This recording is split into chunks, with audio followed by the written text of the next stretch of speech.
Welcome online, ladies and gentlemen. We're just starting our live stream today. Welcome, welcome, welcome. We're just getting set up for the day. So we're going to start a 30-second timer, which is your opportunity just to invite people online if you haven't got them online right now. Do us a favor if you're watching us on YouTube or anywhere else on the internet, because we're live streaming into many places, or you're here in the Zoom room, just type in exactly where you're watching us from, and we'll get the event underway in about 30 seconds.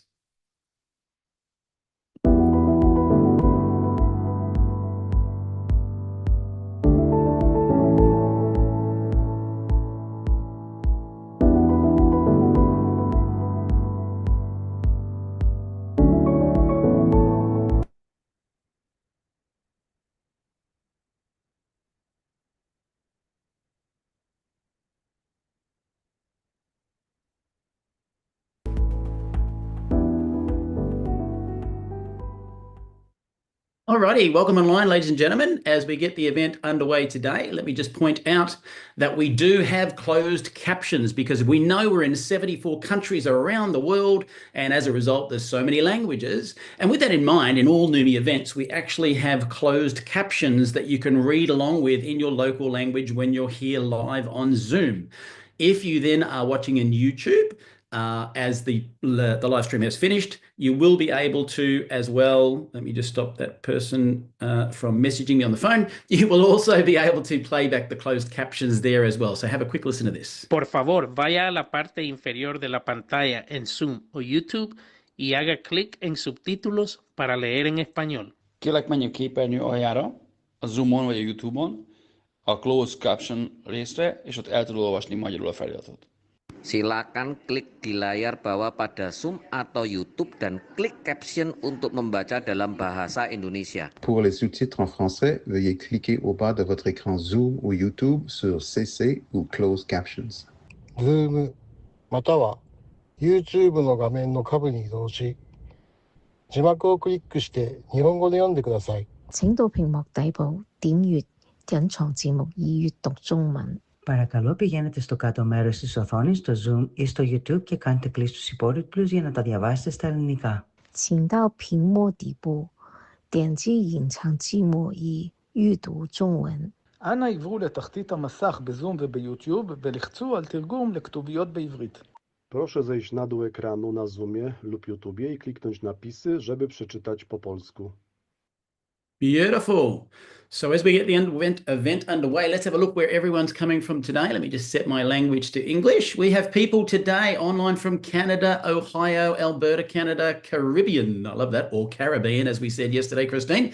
Perth, Western Australia. We have New Zealand, Illinois, Indonesia, Arizona, Trinidad, Tobago, Texas, Las Vegas, Thunder Bay. Wonder what country that is, Jeff. Wanahika, no, what something or other beach. Calgary, Hong Kong. Welcome on from Hong Kong. Canada again, and Florida, Seattle, Philippines, Western Australia. People are typing faster than I can keep up. So well done. So what I love about this technology is the fact that we do get right across the world. And I'm just going to ask my friend Phoebe, if you could do me a favor, Phoebe. Today I'm going to be doing a lot of juggling with the interviews. I'm just going to make you a co-host. If I can just find you in the list. There you are. I'm just going to make you a co-host. If you could please do me a favor and just keep letting people in the room, that will keep me from being distracted, as you always help. Thank you, thank you, thank you. So firstly, before I kick off, you know what I love? I love the culture of NUMI, which is servant leadership. Does that mean every single NUMI member is all about the greater good? No. Would we love everybody be? Yes, right? And with that in mind, as you know, we have all sorts of presentations in many different languages happening right now that everyone shares, so everyone can participate. We also have people stepping up and presenting on the Tuesday night presentations, and we love that. So thank you, Christine, yesterday, who did a fantastic job in her first public presentation for the company, which is awesome. And again, I want to encourage you to do something in the algorithms, not just here in NUMI and the Zoom room, but the algorithms on social media, YouTube, etc. Please, I can see people right now on a Facebook post, they're typing in where they're watching from. So make sure you do those sorts of things because it helps get exposure for NUMI when we do these sorts of events. When you sit there silently and we say, hey, type in where you're from, and no one types, does nothing for the algorithm. So we'd love you to participate, and we'd love you to acknowledge and thank all our presenters that are stepping up for the greater good. They're not doing it for their own teams, they're doing it for absolutely everybody. And that is the Numi culture, which is the greater good, not selfish, not self, not own team. It's for everyone. And I love that. Now, today, with that in mind, I want to say I've got two hats. I've got Michael Firth, the Crown, and my team, so to speak. And as you know, I'm not the master distributor of the company. Every single one of you are directly connected underneath Alex Monterosa. He is the master distributor and my amazing mentor. There is no one else directly connected to the company. If you are, just know it's an accident. It won't stay that way. Everyone has a mentor. Everyone is underneath the master distributor in some way, which is fantastic. And then that way, everyone's got a mentor and there's no one out there going, hey, I don't have anybody to help me. So that's the one hat, my team hat. Now, today I have my founding field advisory board hat on, which is the greater good. That's everybody. And so I'm interviewing people who are not in my team. But you know what? As a Crown, just because someone reaches Crown doesn't mean they know all the answers. And I'm the first one to admit I do not know everything. Trust me, ask my wife, right? But I say to her all the time, I'm not perfect. She goes, I know. But just know that sometimes you need to learn from other people. And today I love this because the topic that we're going to talk about is something that I don't do. Okay, so I'm going to kick off with a little set of slides to show you something about the topic, or sorry, to preamble the topic that we're going to talk about. So just give me 1 second as I just find my screen, which has just disappeared, which is very strange. That is very strange. My screen has disappeared altogether. Wonder what is happening. Hang on a second, guys. Okay, this is very strange. Keith, if you are online, we have just had a freeze of my screen. Or Phoebe, you're the co-host. If you could just hop in for 1 second. I don't know why my computer has frozen, but I have absolutely nothing on the screen and I can't get back to my slides. So how am I going to do this, Phoebe? This is weird. This is a technology challenge that has never happened to me in my life. And not one. Okay, part two. Now we've heard from Ruth, and Ruth specializes in doing lots of small expos all over the place.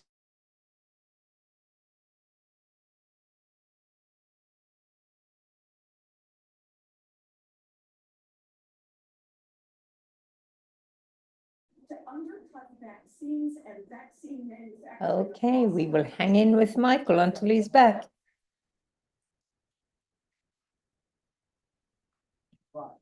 Hollywood heavyweight and Hollywood legend Joel Edgerton joined us live this morning to chat all about his latest project working for The wonderful thing about technology and the surprises it throws up. So welcome to everybody, and just hang in there while Michael is fixing his internet, and he'll be back shortly.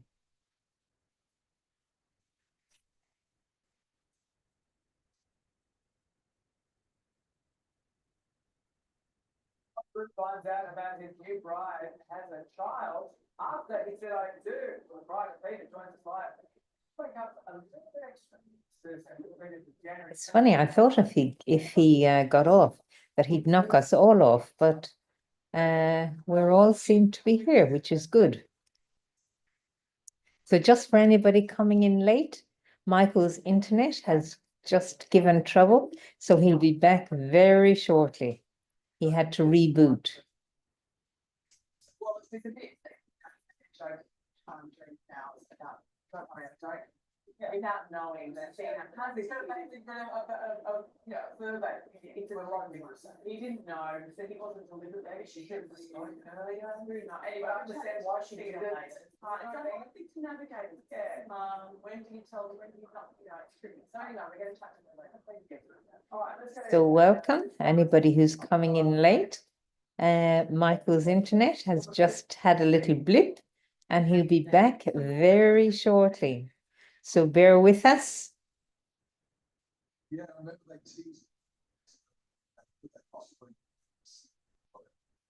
Here he comes back.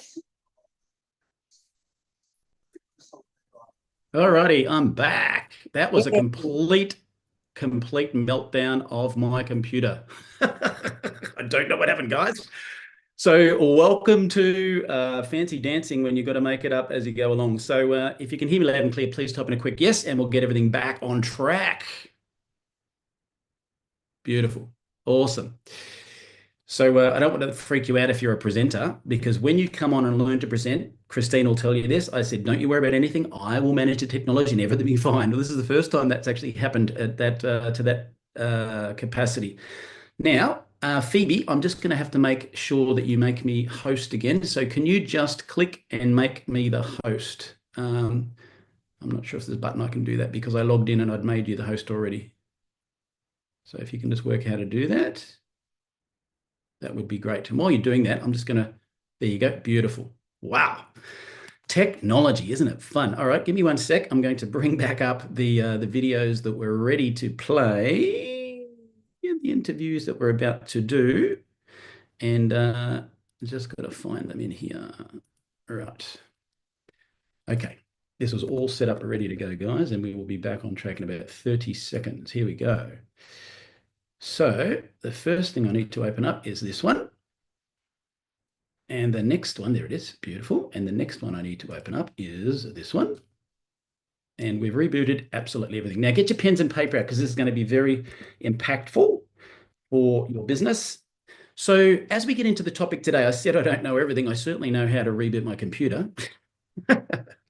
So now, when it comes to network marketing, I've been involved in network marketing for 38 years. I might add, Phoebe's been involved in network marketing longer than I have. So that I'm not going to tell you her age, but it's longer than 38 years. Let's put it that way. So, but in that 38 years, I've seen a lot of change and evolution in the industry. Okay. And the diversity in the industry is quite interesting. And so back in the day, there was what I would call a traditional network marketer. Yeah. One of the quadrants. And that would be somebody, and Alex will tell you this. Alex is what you would call, he's a founding member. He's the master distributor. You're all in his team, every one of you worldwide. Yet he is a traditional network marketer. What does that mean? He doesn't use social media as much as I would and some of the tools that I use. He doesn't live stream as much as I do and things like that. And there's nothing wrong with that. That still exists in the industry in a major way. The second quadrant is somebody I would call a modern network marketer. And that's somebody who can have their computer crash 5 minutes later, come back without losing it, right? No, somebody who uses technology as well as face-to-face. So nothing beats meeting someone face-to-face and building a relationship. And the traditional style of network marketing is a relationship business. But there is things that have advanced where you can utilize social media, and that's certainly helped me to get the crown. As you know, social media is a big thing for me, but I'm definitely not in the next quadrant, and that's what I would call an influencer. Right now, we've got a few really big influencers in the team. One off the top of my head is Nicole Burchett, for example. Now, she knows that way better than I do in terms of how to utilize, say, TikTok and things. I'm not even on TikTok. And I say this for a reason. She has used that to build a massive team, but I don't need to be on TikTok in order to build a massive team. Do you get what I mean? Alex doesn't need to be on TikTok. Alex doesn't need to be a modern network marketer. Alex can do what he does in his traditional style of network marketing. And look at him. He's got the business biggest team. He's the #1 income earner in the company. So then there's one more quadrant, and that's called Expo'S. That could be somebody involved in, heavily focused in wellness and things like that. And that's fantastic. So I'm here to say today, not only am I not an influencer and I don't do TikTok, but I love that I have Nicole and many people are experts in my team who do, and they tap into a market I don't have. Well, guess what? I don't do expos, but I can tell you right throughout the whole world of Numi and in my team, there are various people who do expos and they do them extremely well. Now, this is the key. I don't care which one of those you use. Always remember Numi 1, 2, 3. Because if you bring in a heap of people as an influencer and sponsor 500, 600, 700 people, which I've not done and I'll never do and don't need to do, if you teach the Numi 1, 2, 3 on the back end, it's a house of cards and you'll just have to keep throwing mud against the wall and hope it sticks. So it's connect to tools, connect to leaders, connect to products. So on the back end of a lot of influence, you want as many of those people coming through and learning the basic duplicatable principles, Numi 1, 2, 3. A traditional network marketer does that. A modern network marketer does that. An influencer who gets it and wants a long-term business does that. And so does someone who does expos, right? Numi 1, 2, 3 after you get your members on board. So if you recruit someone from an expo, what's the number one thing you want them to do? You don't want them to run an expo necessarily. You want them to what?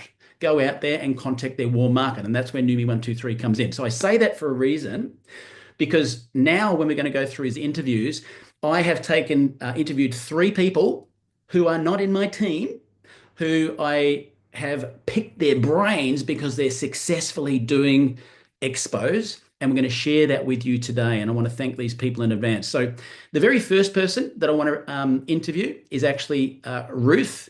So just bear with me for 1 second. And I'm going to play a video interview because she couldn't be here today.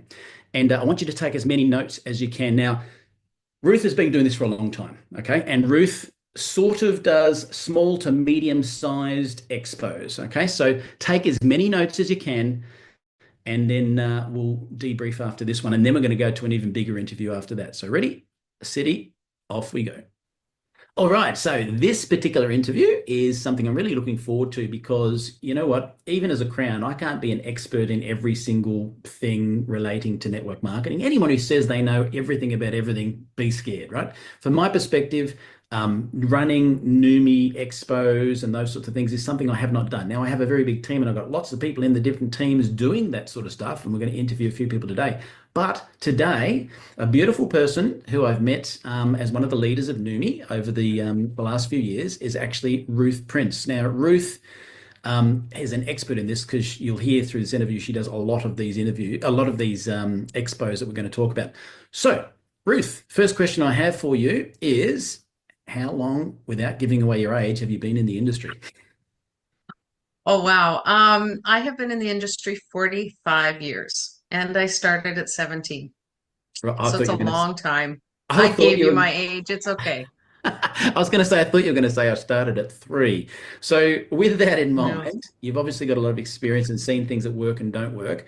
And what I would love to ask you is, when we talk about those 4 quadrants of, modern old network style network marketer, modern network marketer, influencer, and then expo professional, that's you.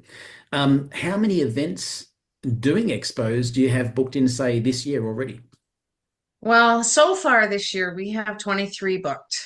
We have lots of weekends that are just dedicated to expos and events. Wow, that is an absolute large amount. Now, with that in mind, some people might suddenly go off and go, wow, I've got a farmer's market in my area, or, there's a health expo happening. You said something to me about you needing to be very careful what you pick. Tell us about that. So you have to pick your audience. It's one of the things that I really like about doing events is making sure you're at the right place at the right time. Holistic events, health events, women's shows, even men's shows, but not a sporting event unless you're promoting it for athletes. You pick your audience, and then pick how you're going to present it to that audience. And if you're at an athlete event, then that's what you're talking about because you're knowing your audience and you're prepared for it. That sounds like a really important idea, because otherwise you could be like, oh, with this. And sometimes I remember when I had a speaker coach years ago talking about everyday speaking, they said you've got to be a specialist in something. Otherwise, if you're everything, no one will book you. Same sort of thing. You've just too many things. So that's a really good idea. And it just sparked an idea for me too, for people to do exactly that, run sports related expos as well. Now, you mentioned to me being disappointed in the past with one event, which was pre-Numi with another company, but it turned out to be great. Tell us about that. So this event was 2 weeks before Christmas. I didn't have the time to be at a table. And I came home that day without selling a thing, without what I thought making any contacts. I was disappointed. I came home in tears, as a matter of fact. And about 2 weeks after Christmas, this beautiful lady called me and said, I need to get this product. And she actually became what in Numi would be like a 3-star, and she was a rock star. She just had the gift of, and she didn't try to do this as a business. She just shared it from her heart, and she was bringing new people on every single day, week, and she's still sharing products like crazy just from her heart and in the same company. It's amazing. Isn't it interesting? You don't quantify it with the day. That's what I was quantify just it going to say. with the results. Yeah. So you've got to have a bigger picture than just what did I sell today, and why are you doing this? Which lends us to some of the other questions we're going to ask you. So, firstly, when we're talking about having a stall at the expo, obviously you've got to look professional. What are some of the things that you think that we really need to consider when you're doing that? You have to consider your setup. It has to look presented. It can't look like you're just throwing a bottle of Numi on an empty table with a couple of flyers. You have to semi-decorate, make it look professional, make it look attractive so they want to come and look at your product, look at the photos that you have. That's your first glimpse, and that's their first glimpse at you, is how professional is this person? Are they just, is their shirt dirty, or are they dressed like a professional, somebody that I want to spend time with? Because you're selling yourself as much as you're selling the product, because you're going to be their support. That's interesting, actually. Just on that, in drilling a bit more detail, notice you mentioned things like tablecloths. I just happen to have one right here. Here's one I prepared earlier. Absolutely. And obviously, that's a great professional first impression. You said a few things: before and afters, ballot box, flyers, is the fact that you send out videos. Let's just talk about some of those. So the ballot box gets their in contact information, whether you're saying join my newsletter, I can email you when there's specials, or win a free sample bottle of Numi. You're getting their contact information for follow-up. When I'm sending out, speaking of contacts, Numi's made it so easy for us because I use the back office and I send out the videos that the back office gives us all the access to. And when I send the video, they have my link now. So they have, number one, they can contact me if they have questions, but they can just sign up automatically and purchase the product from my link. So I'm giving them what they need. And if they don't feel ghosted if I don't call them the next day, because I've already shared something with them and it's compliant. I don't have to worry about compliance. Those are really important things that go a long way with people, because they want to know that you're going to give them information and support. That first video is all it takes. Interesting. It just made me think of something. Sometimes people go, I got to get my Numi business cards printed. And then they go out just handing them to people and wonder why they're not growing their business, because you're not in control of the process. Whereas if you say, hey, just chuck your details in here and we'll send you the free yada yada, or enter you into the draw, or we'll come back to you with the answer on that question, or we'll send you that video, you're now in control of that. And so standing there, the other thing is, you said, don't have a cell phone in your hand, and actually talk about that.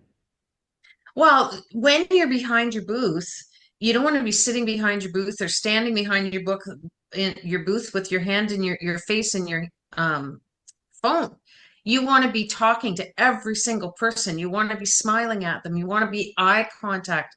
You don't want to be scared to communicate with them, because that's what you're there for. They might be timid to come to your booth, so you have to make the first attempt. Hi, how are you today? And it's about friendliness. It's not about, oh, hi, do you want to buy my product?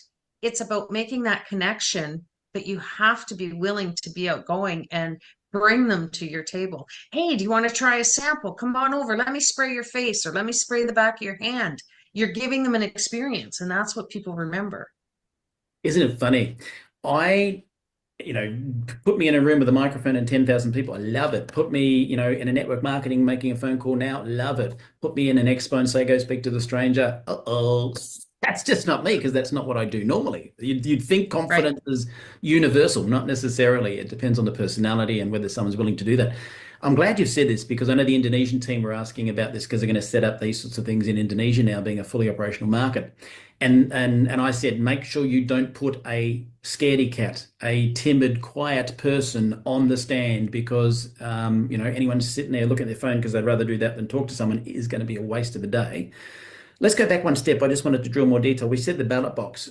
So it could be a winner free sample product. It could just give us all the different ideas you think you could use that ballot box for again. So some of the things that I've done in the past are win a free product, get on a newsletter, I can send you out like the specials that are coming up, because I know there's some really great promos coming up. Those are the types of things. Contact me, and I'll give you a free sample bottle to get you started when you order. There's a whole bunch of things you can do in a ballot box. What you're interested in is getting their contact information for the people that are just walking by that you're not talking to. The people you're talking to, you should be sending them some sort of a video, and 90% of people will share their email or their text to get a video. Not some of them will share it for the video, and some will share to win a product. Beautiful. And honestly, it doesn't matter what the product is. It can be a sample bottle. Do you know, I just did a flashback to the days in the mortgage industry where I did coach people and had a lot of success with Expo'S for mortgage industry stuff. And they also just popped into my head now, in addition to a competition where everyone would enter their details to win something, they'd also have this big bowl of lollipops for the kids. Because when the kids walk past and go, Daddy, can I have one of them? It's almost like a spider's trap. It's like they've got to walk in to get it. And you're like, hi, how are you? How's the weather today? So the kids are attracted like a tractor beam to those lollipops, which is another little idea. Let's go back to you as an individual. Now, we've talked about the tables and the ballot box and that sort of stuff. You've talked about talking to everybody and not having a cell phone, but you also mentioned to me before, don't be the doctor. What do you mean by that? What I mean by that is you are trying to attract business builders. You are trying to attract people that can do this as well and share it to their friends and family. If you act like the know-it-all, the person that knows everything about glutathione, and you can spew everything off, the customer or the potential builder gets scared because they're going, I'm not a doctor, I'm not a nurse, I'm not that knowledgeable, I can't do what you do, so I'm out. Anybody can do this because we always have somebody above us that can speak in. We've got Steve Scott. We can call and, get him on a Zoom to explain what glutathione does. There's so many people in our network of support. We don't have to pretend, we don't have to, even if we have the knowledge, we don't have to let them know we have the knowledge, because that can intimidate people saying, I don't know anything about that. I'm not a doctor. I'm not a nurse. So I can't do what you do. That's only for you. You want to make it simple. And you always keep the KISS, keep it simple, right? Because anybody can do this, and we want anybody to do this. He also said, don't word vomit. Is that in the same topic? I did say don't word vomit. And that's because people like myself, I want to try a product. Tell me a little bit about what it does. I will try it. But I know of people that have to tell everything they know, and they end up giving people stacks and stacks and so much information that the people are like, whoa, I don't have time to read all this stuff. Yep. They just want the Coles notes. Give me the small details. If they ask questions, then you go into the details. But most people, it makes my skin feel amazing. That's all women need most of the time. Makes me feel good, I'm in. Yep. Right? It doesn't have any bad stuff in it, I'm in. Makes me look younger, I'm in. Beautiful. It's interesting. In the previous company I was with, they had a great glutathione product, very expensive now compared, and old technology, but the same things happened. We saw the camp where those people knew, and it's good to understand it and study it, and they understood and studied glutathione up the wazoo. So did we.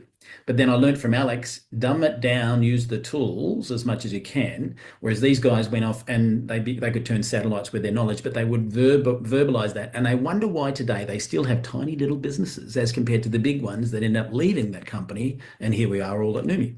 So you also said, in terms of questions, because from my perspective, I learned this in the industry, and I love this industry, the best business school on the planet. From this perspective, I learned the open-ended questions, what, when, how, why, rather than a yes, no question, having a good day today? Yes, no, how's your day been today? Well, it's good. I've been walking around so you mentioned something about that too, in terms of some of the key questions you might ask when someone's maybe walking past and starts talking to you.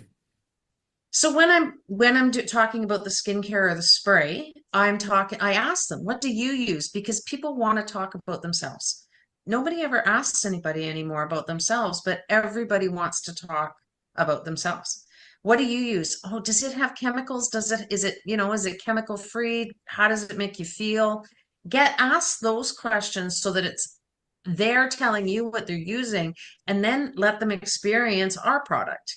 Because and then tell them what it can do a little bit for them. Like just let them feel it, let them experience. They will walk away feeling beautiful because you listen to them. And today in society, because of all the technology, a lot of people feel not listened to. So you've given them two experiences, one with the product and one with you as a listener, which makes you a good leader. That's awesome.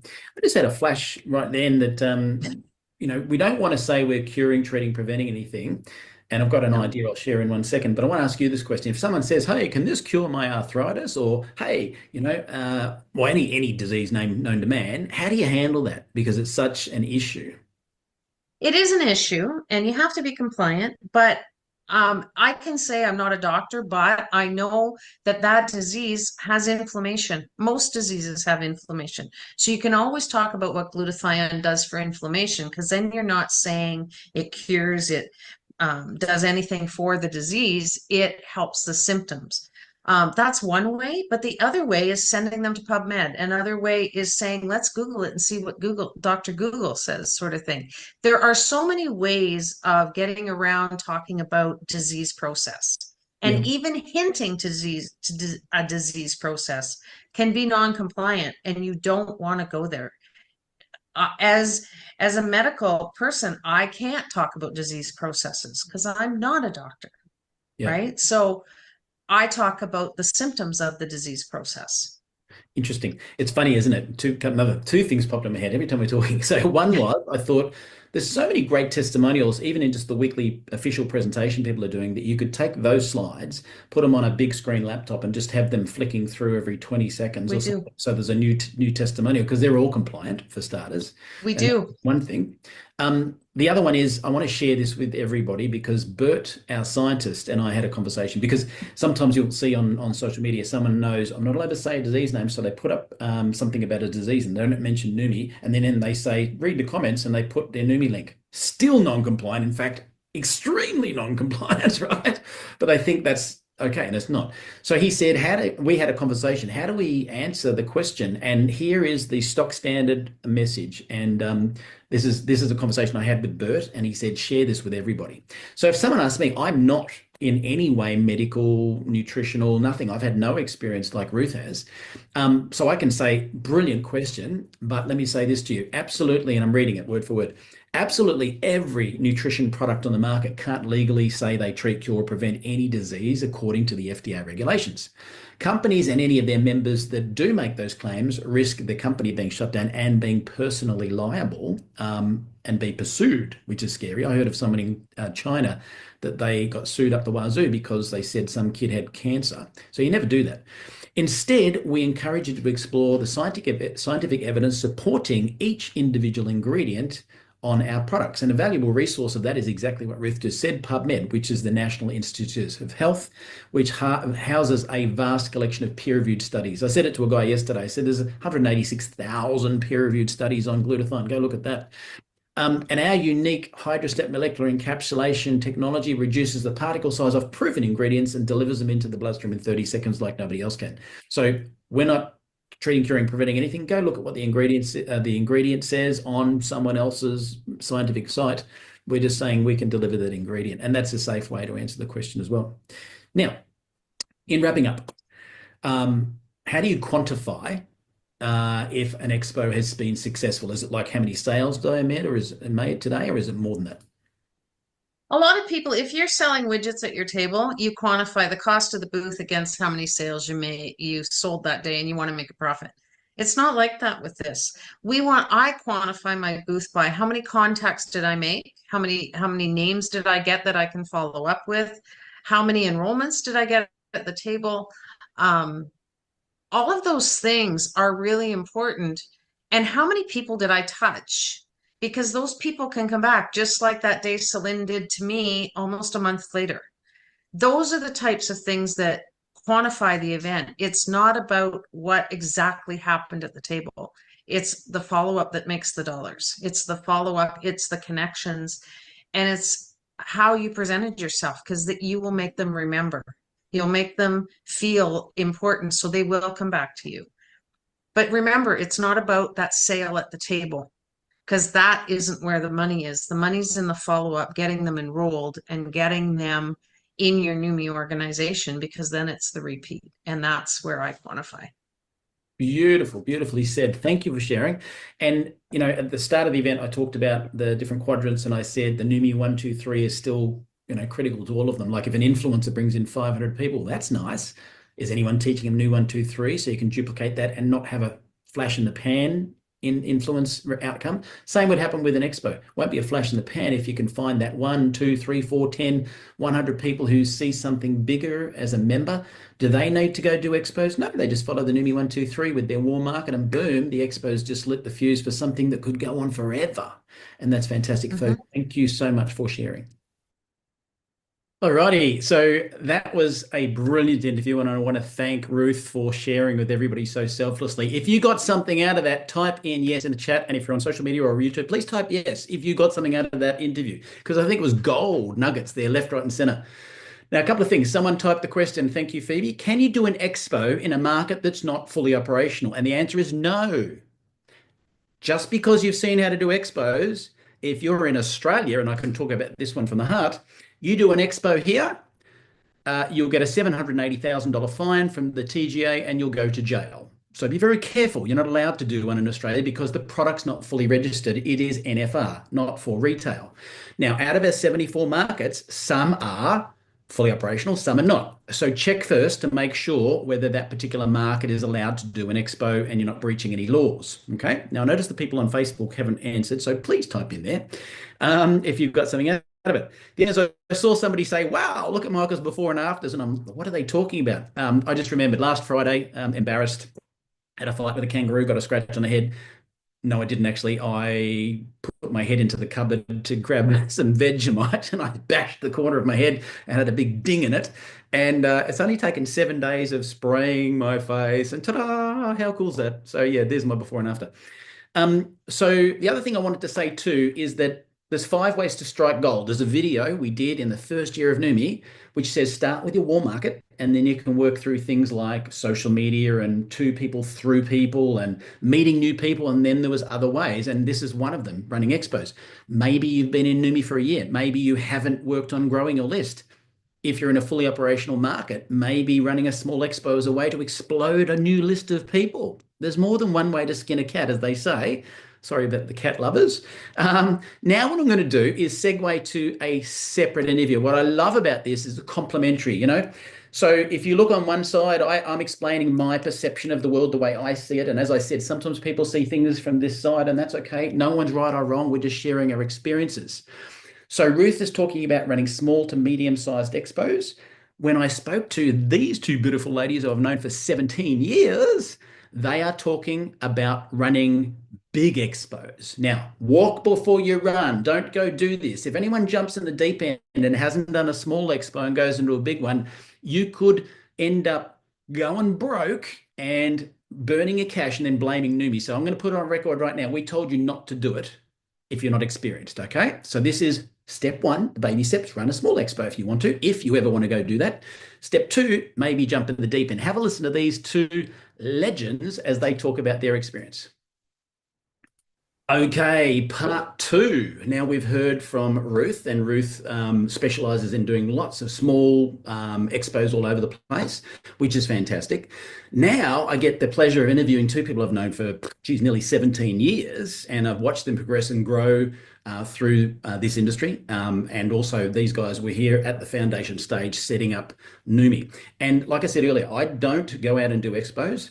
But hey, I've got lots of team members who do. And if you're watching this and you're saying, I'm not going to do expos, I don't need to watch. Yes, you do, because you want to hear some of these things so you can train and talk to and be on the same page and understand the people in your business who do choose to do that. So we're here with Rhonda and Sherry. So welcome, ladies. Welcome, Michael. All right. And so today, the first thing we want to talk about, you tend to focus on larger expos, and you mentioned there's B2B, that's business to business for those who don't understand, and B2C, business to consumer. Tell us about that. Thank you so much. You guys work out who two speaks first. Okay, got it, Rhonda. Thank you so much. So let me first say, kudos to Ruth. The information is wonderful. Sherry and I started long time ago, getting our feet wet, and we've learned some great things. We actually started in our own hometown doing some education on glutathione years ago, and we learned some what to do and what not to do. And it was through that experience that we began looking at larger type expos where we could actually get into more B2B, that's business to business, rather than just B2C. And both are great. Both are doable, and we need both. The larger expos, business to business, will require a little bit more from you in terms of setting up a product and skill set, if you will, personality. We talk a little bit about that, but it's looking more at how can I move my business to a business? In other words, how can I do a lot more revenue in that business to that next business? This was a very fun movement for us, and we're still learning. We don't have it all. We're not perfect, and we certainly have grown in our skill set. But looking at thousands and thousands of people that are coming through the door, and all of those people are a potential business for us that we could help them to market to their customers. So that is what kind of piqued my interest, and I'll let Sherry answer for herself. Sherry.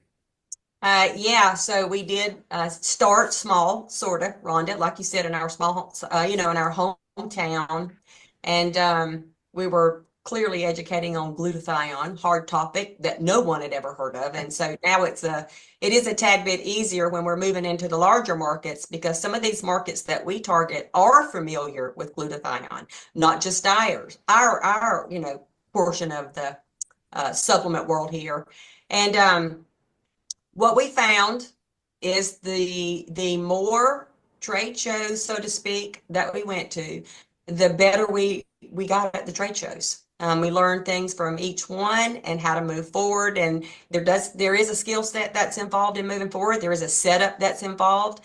And all of that information is forefront information to get started. Yeah, beautiful. Now, just to take it a little deeper for brand new people to understand, when we say B2B and B2C, we have two models, and I wish I had the bottles in front of me. We've got the red bottle, which is B2B, business to business, and we have the blue bottle, which is B2C, business consumer. First thing I want to say too is when we're talking about these events, if you were to run, you have to think about the red bottle's only going to be in 3 markets. So you can only do B2B in Canada, America, and say Mexico. Actually, it's really mostly those two. And having said that, when it comes to running those events, again, combining them makes it complicated in some ways, because red bottle is targeting a different person. So you're probably at a different trade show altogether. Blue bottle is targeting the consumer. If you were to combine them at a business expo, you might be setting yourself up to look like competition to the people you're trying to recruit. So I understand why you do that. Now, we spoke about the size of those and walking before you run, because of the expense of the big expos as well. Tell us a little bit about that. You said something about going as a customer. Yeah, so I would encourage anyone that is looking to walk in this market or expand their skill set, or walking into a trade show and looking around, visiting trade shows, looking around, seeing what a trade show actually looks like, whether or not you're actually comfortable in a B2C or a B2B. What is it that attracts you to each market? And you're exactly right, Michael. I believe the professional side and the networking side would clearly indicate a B2B with our PRP side, and then a B2C with our NUMI side. Because number one, NUMI's in way many more markets than just our professional side. So that's one indication that would tell you, which direction do you want to go? I'm going to throw this to Sherry and let her throw some things at this as well. Yeah, so when we're talking about the professional side, we are looking at a target market for professionals, whether that be a doctor's show, a chiropractic show, an esthetician show, a spa show. Those are, I'm going to call those shelf talker shows. So we want to be able to explain, and we want people to be able to see from the get-go, what is it that we're trying to market here? If we're marketing red bottle, the red bottle is a shelf talker all its own. It tells you exactly what's it's going to do inside the bottle. We want these bottles on the shelves of those clinics or doctor's offices or spas that are coming to see us as we have them as a customer and as they market to their customers. We want to be able to take it in large case lots. So they're going to sell to their people. We want to show them about the return on the investment, how to get 100% return on the investment. That's what they're looking for. So we're talking case lot when we do PRPs, and we're talking about selling direct. That's brilliant. And again, as you were talking about this, I thought to myself, how confusing it would be if you're trying to do both of those when you've got a very simple process, people coming in with a blue bottle. Now you're adding the red complication, it's going to slow things down. So I think running them individually and separately, not just from the type of expo you're booked into, but also from an outcome point of view, I can see that's important. Now, when we're talking about the event itself, in terms of setting up an event, we talked about, giveaways and things like that. Tell people some stuff, sampling giveaways, things that you've done to grow a database. Yes, it is really fun. We have an unusual technology, hydrostat molecular encapsulation technology. Number one is ours, and we're the educators on that. Since when do you take what people would call a vitamin and put it in your mouth and swish it like mouthwash and swallow? So now you have an experience that they've never really done. And you also have an experiential product. So we want to make sure that we're able to sample those products. Now, also, Sherry can talk about the skin product because obviously she's the poster child for that product, and I'll let her address that. When you're looking at giveaways, you want to be able to grab their information. Now, some will gladly give you their information and some not. They're kind of used to, especially B2B and sometimes B2C, they're kind of used to you scanning their badge. If you're in a badge capacity where you can just scan the badge and you have the scanner, and we've been in some instances where we said, hey, if you'll sample this product, we would love to talk to you about how it works. And after they sample, we'll say, would it be okay if we grabbed your email? We'd love to send you some more information.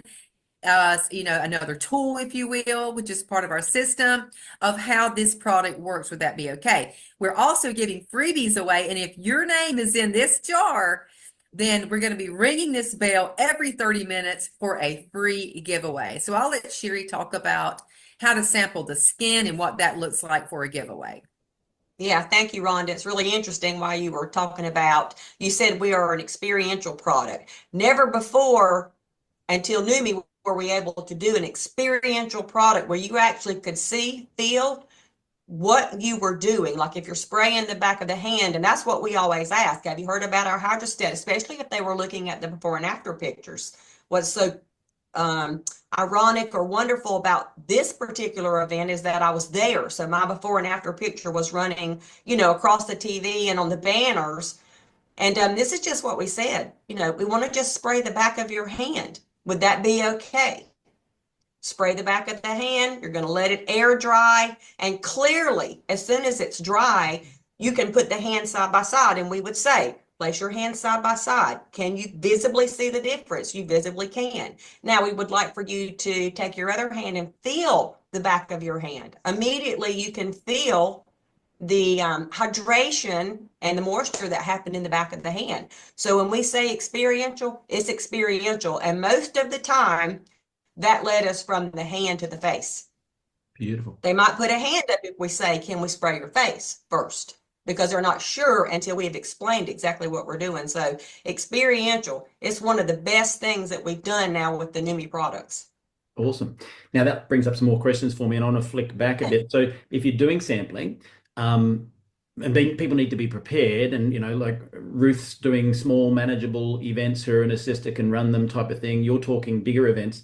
How many people, if you've gone to an event that's got 10,000 people coming through it, how many people are on the stall? And by the way, can we just hire Sherry because she's on the photograph and have her out? Just so when we come back to how many people, would I book one of these big stalls and it'd just be me and my mate, or am I biting off more than I can chew? Yeah. You're biting off more than you can chew. The more people that are running through, I did a little bit of research on trade shows, and post-COVID, trade shows are back on the market. People are loving the face-to-face. Zoom is great, but there's nothing about being in the vicinity. Now, some trade shows actually do virtual. You can do virtual, and then people just want to go. They want to grab a bag. They want to walk through. They want to see what's there visibly.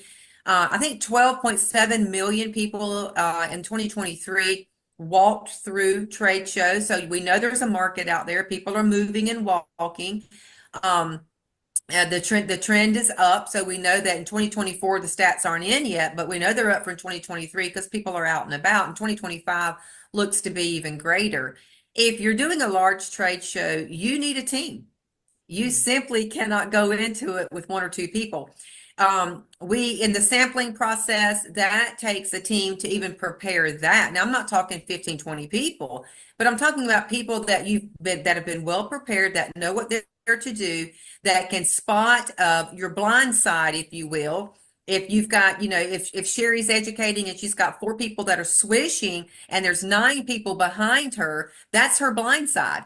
Someone has to be able to go around, pick those 5 people, 4 people up, 9 people up, and then you got to be able to pour those samples and place them in the hand of those people and wait. Okay, you're not just free for all sampling and they're walking by and tossing their cup. This is an educated sampling. We all start at the same time. We're all getting educated while we're sampling, and we all end at the same time. The cups are passed back around and put into the trash can. So it is a strategic method that you would use and a strategic team that you would choose. If you're going into a large scale trade show, you want to make sure that all your areas have been covered so you don't lose people in the interim and they walk by and miss it. Sherry? Yeah, Rhonda, that's so good about looking around to see what's going on around you, because at this particular trade show that we were at, you could have 10 people deep just coming in and listening to the conversation, and then they're moving closer and closer. You're talking about swishing something in your mouth. It's pretty cool to walk by and see people swishing. What are they doing in that booth?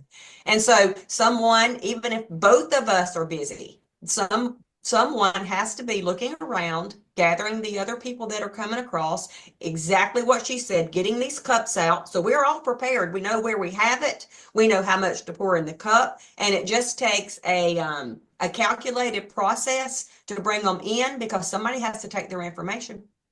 Yeah, it's more than just 1 or 2 people. Basically, at a big one, I would say it takes 5 or 6 to really capture everyone that's even coming by and taking a look.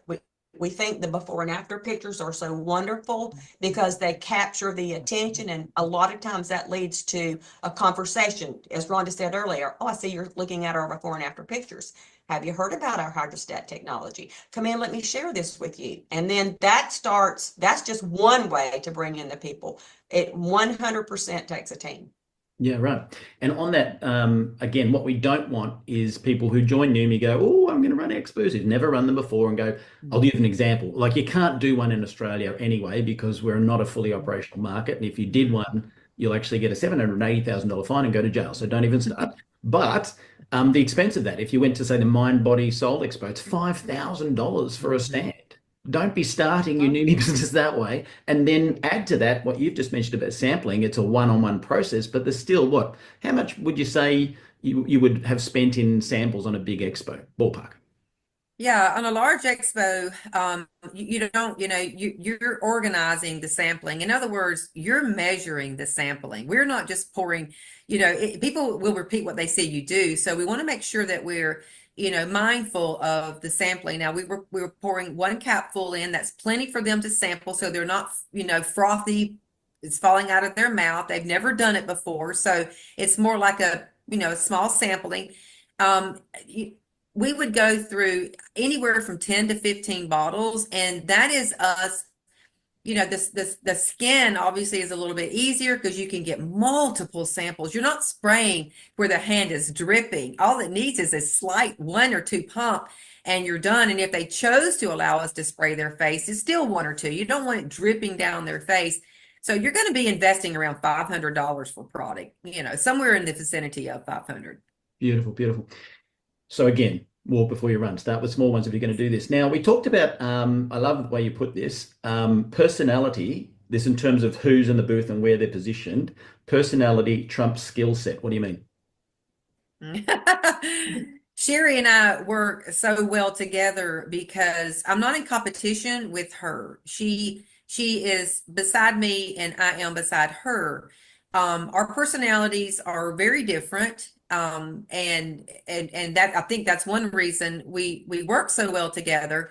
On the outside of the booth is someone that is more outgoing and has the ability, like an otter, if you study Steve's in the back office, the personality traits, and Michael will allude to that in a minute. I'm a lion, and an otter, and then Sherry is a golden retriever lion. Is that right, Sherry? Beaver, golden retriever beaver. Thank you. And so we're completely opposites, right? Sorry about that. I knew it was a beaver. And so on the outside of the booth, I'm probably not going to put her at the beginning, because it's hard for a golden retriever to just kind of like tiptoe out there, and I don't want to hurt anybody's feelings, but for someone like with my personality, it's a little bit loud. I don't have a problem doing that. Now, once I get them in the booth, I catch them and she cleans them, is what we say. And so that doesn't mean because she is, a golden retriever or beaver, she will never. We have learned each other's skill sets, and so I've brought her up to par, and then she's brought me up to par. But we place people strategically at the beginning where they can operate in their gift. Do not put a beaver who loves details on the outside of the booth. They're completely lost in what they're trying to do. You need an otter or somebody that's just like having a good time. They can't wait to talk to somebody. They're just bringing these people into the booth and turning them over to the next personality that can help administrate what the next concept is, if it's testing, if it's signing up, if it's checking out, whatever that is. So personality traits and skill sets are, and I'm going to let Sherry talk about this too. Your skill sets are wonderful, but when I looked at trade shows, the being friendly was the number one on the list. I don't care how good you are at what you do. If you're not friendly and if you're not approachable and knowledge and all that comes second to all of that, believe it or not, you can't find yourself sitting behind a booth waiting for someone to knock over your product. We learned this, and there are absolutely no chairs in the booth. This is not a place for you to sit. This is a place for you to be proactive. These people are looking and shopping, and they are interested in what you have. And if you think they're going to knock you over to find it, you're mistaken, and you're setting yourself up for extreme failure. Push yourself out there and invite those people in. We're having a good time. People are drawn to people that love what they do. So I'll pass this to Sherry and let you see her take on it. Yeah, Rhonda, you covered it so well. Also, let's say I am a golden retriever beaver, and let's say someone is strictly a beaver who doesn't like to be out in front of anybody at all. Regardless, if you're in that booth, you have to be able to speak to the products. If we are bombarded, we need you. You're going to need to be educated about everything that the rest of us are doing, regardless of your personality, because you can do it. You just do it better with a one-on-one. Absolutely. Yeah, I love that. It's funny, if Liz was here right now, she's out, she'd be laughing listening to this, because I am lion otter and she is extreme beaver, right? And so she totally understands. It's like she, so like people, right? So that's how far she goes, right? And she's lovely, as you know, but she'd prefer to be on her own. And so Steve Scott has a program, which is personalities. It's in the back office. You haven't seen it, guys. And if you haven't studied it, that's one of the first steps in your personal development, understanding yourself, but then understanding the people you're talking to as well. So this is brilliant stuff. Now, I know we've got a time limit here because Sherry's heading off somewhere in a minute. So that's why we're recording. So I'm going to jump straight to two things. One is I'm just going to talk about, you guys make sure professionally that you're color-coded. Just quickly, just one of you talk on that one. Yeah, I'll go ahead, Rhonda. So we know ahead of time, based on the event that we're going to, what we are going, how we're going to present ourselves. I guess I'll use it that way. I mean, a 100% professionalism, that's what we're going for. Now, we may choose a theme color in our booth, and we may choose the colors that we're going to wear. We're not uniform in the way we wear our outfits. Our styles are all different, and we allow that personality to come in, but we are professionally dressed and we're ready for the event. Always, no matter what event it is. We're not going in there with a pair of blue jeans and a t-shirt. We are representing the products that we promote, professional products. That's what we're doing. Love it. Love it. Now, the final question. So people think, oh, so I've learned how to do an expo. Now there's the work done. Well, so after the event, that's when all the work starts, isn't it? So what happens then? That's when you actually are starting. That's when you're ready. The event is about putting yourself out there, meaning your product, whether you're B2B or B2C, and it's looking for, you're marketing to a certain clientele. Now, it's open to everyone, but obviously we all know that not everyone is your customer. So you're looking to get the information for that customer. That is your potential customer. So once that information is loaded into the database, now you have, we made cheat sheets. In other words, if we had a person that put their information down, and let's say I waited on them or spoke with them or educated them, I would make cheat notes like love the Prima skin, or if it was a PRP, or love the Numi skin, is an esthetician or is a massage therapist, love to talk about toxins. And those would be the little cheat notes that I would use once we opened up okay, let's create an email. Now we have to go back and we have to follow up, because that's the fortune. We all know that. They probably visited hundreds of booths if they're at a large event. What made our booth stand out? So the personalization becomes very, very important. So the more personal I can be with them and remind them of what they experienced and it becomes a more personal thing to them. They start, oh yeah, I do remember that. Yeah, I remember this. So that is the first level of follow-up. Once that email has gone out, if that's how you choose to do the follow-up, some of us have phone numbers. They would give the phone number, and we would always say, is it okay if we make contact? So that's always a prerogative, to do a phone conversation with them or an email to set up a phone conversation. Now you're looking at closing in on that 130-10 rule. You might not get all of them, but if you get it, we know that the 130-10 rule, based on numbers don't lie, we're trying to grab that group of clientele that we want to go forward with the sale and the partnership that we're needing. You're not done when the event's over. You're just getting started. And if you're done when the event's over, you've missed the event. The contact is your next level of business, and making that not just one time, because Michael will tell you, you've got 8, 10, 12 sometimes times that it will take for that person to really bite on what you have. So you're really just getting started. If you can organize all of that prior to the finished event and see what that looks like, then you are ready for the next level of business. And then whoever you're partnering with to do this, you have to know beforehand, what does this look like once this event is over? How will these leads be split? What does it look like? And what will the email say? What do we want to say? Do we want a letterhead on it?